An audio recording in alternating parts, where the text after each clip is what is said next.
Movies help in branding cities through their portrayal of different districts. From Notting Hill to Midnight in Paris, the romanticizing of the locations add to their popularity. Diane Keaton's latest romantic comedy gives the same treatment to an ancient park in England's capital. It was exactly a year ago yesterday, Mum. Did you remember? Hello, Charles. Rom-coms usually have close ties to the locations they're filmed in. The cinematic spaces are often main characters witnessing the intertwining of couples.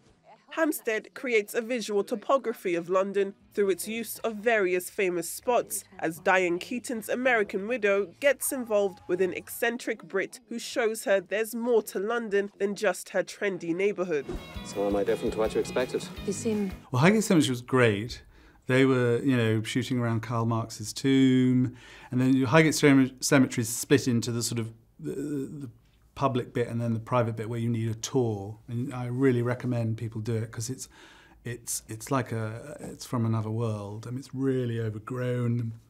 It was, I don't know, back in whenever the day, it was the place to get buried. And so they built these incredible sort of testaments to themselves, whoever these people were. And it's like a fairy tale. Shooting on Hampstead Heath was a bit trickier because when we were filming, they were doing all the work to the ponds. I don't know, all the redamming them. And so everyone was kind of up in arms about that. I mean, the Heath was a bit of a war zone with trucks and stuff. And so they were very sensitive to upsetting anyone further. So we had to tread gently. We ended up filming on the Heath for about 4 days in total. This is an eviction notice.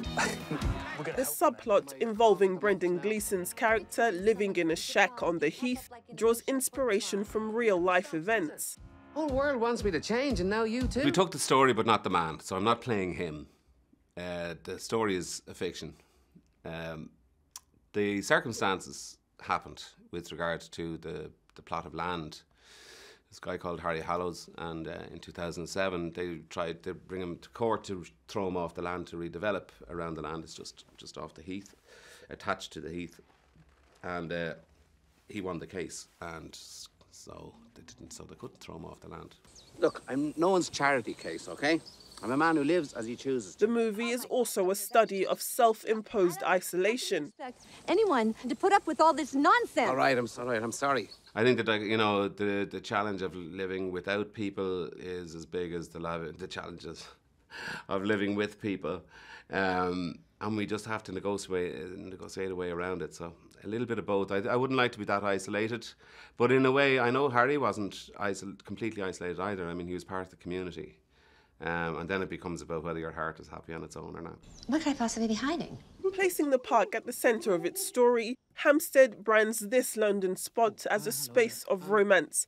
If Diane Keaton's able to inspire audiences as much as Julia Roberts did in Notting Hill, it could bring even more visitors flocking to the vast green lands of London's Heath.